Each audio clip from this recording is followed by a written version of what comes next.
The Galactic Empire had seen many strange things in its 3,000-year reign. It had witnessed the rise and fall of civilizations, the birth of synthetic consciousness, and the discovery of fold space travel. But nothing, absolutely nothing, had prepared the Council of Apex Species for what happened when a human named Seren found an abandoned Vraxian cub in the cargo holds of station. Theta 9 Vraxians were apex predators. Their homeworld of Vraxis Prime was a death world by any standard, gravity 3 times that of Earth, atmosphere thick with sulfuric compounds, and fauna that made Earth's prehistoric dinosaurs look like house pets. Adult Vraxian stood nearly 3 meters tall, possessed retractable claws that could shred titanium plating, and had a bite force measured in the thousands of newtons. They were the Empire's most feared warriors, their mercenary bands legendary for never leaving a contract unfulfilled. They were also, according to every xenobiological survey ever conducted, completely impossible to domesticate, befriend, or even approach without triggering their predatory instincts. Serene hadn't read those surveys. The human was working a maintenance shift in the lower cargo decks when she heard the sound. A small, pitiful mewling that echoed through the metal corridors. Most species would have recognized it as the death cry of a Vraxian juvenile and fled. Seren followed it. She found the cub wedged between 2 cargo containers no larger than a terrier, its silver-blue scales dulled by malnutrition.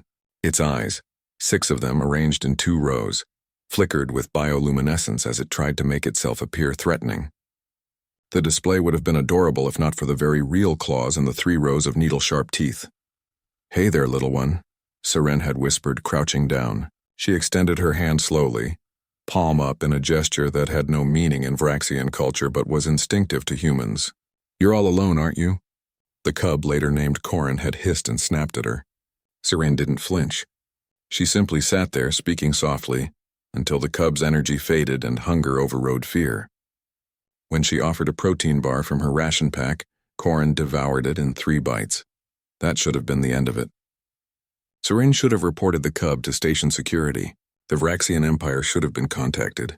The cub should have been returned to its kind, or more likely, euthanized as a lost cause. Cubs abandoned by their clutch rarely survived and never thrived. Seren took Corin back to her quarters instead. The station's AI flagged the unauthorized life form within hours. The security chief, a 4-armed Quelar named Vess, nearly suffered a cardiac event when he saw the security footage. "That's a Vraxian," Vess had shouted, his translator struggling to keep up with his panic. "A predator species. In a human's quarters!" She's going to be torn apart. But when they burst into Seren's quarters, weapons drawn, they found the human asleep on her bunk with the cub curled against her chest, purring, a sound no one knew Vraxians could even make. The incident report reached the council within a day. An emergency session was convened. The Vraxian ambassador, a battle-scarred warrior named Thexeral, demanded the cub's immediate return and the human's prosecution for species theft.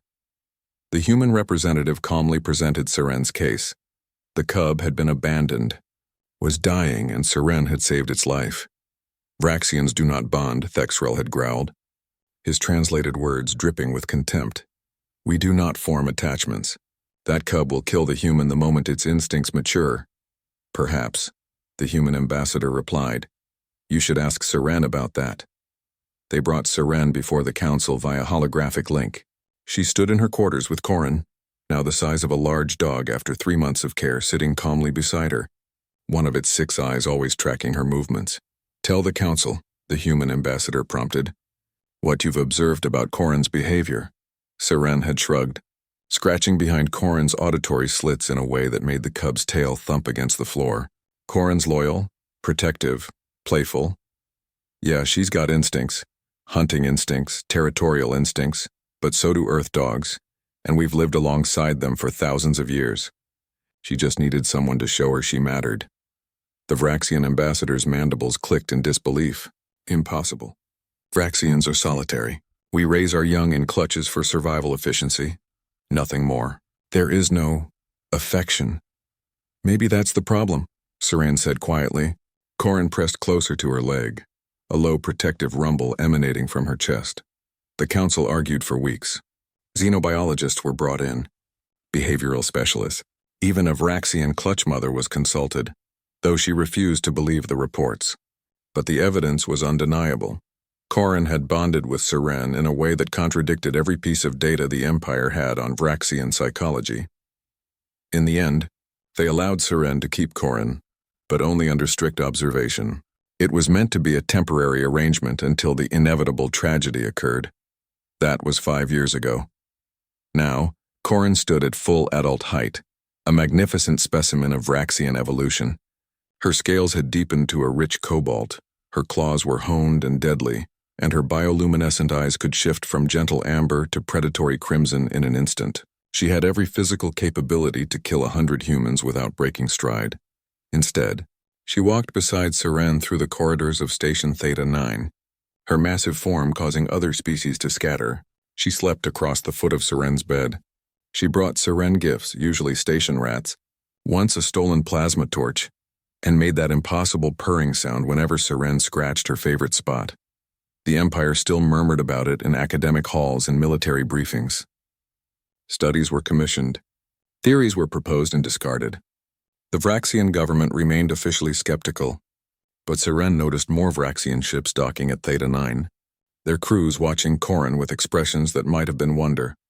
One evening, as Seren sat in the station's observation deck with Corin's head resting in her lap, Ambassador Thexeral approached. The old warrior moved slowly, respectfully, as Corin's eyes tracked him, but she didn't move from Seren's side. "I owe you an apology, human," Thexeral said, his voice lacking its usual edge. "For thousands of years we believed our nature was fixed, immutable. You have shown us otherwise." Seren smiled, running her fingers along Corin's scales. "I didn't do anything special. I just saw someone who needed help and refused to walk away. Isn't that what any decent being would do?" Thexeral was quiet for a long moment. "No," he finally said. "That is what a human would do. And perhaps that is why the Empire still murmurs about it." As the ambassador walked away, Corin lifted her head and fixed all 6 eyes on Seren. In their depths was something the galaxy had never thought possible in a Vraxian: unconditional love. And Seren, like her species had done countless times before with countless creatures, simply loved her back.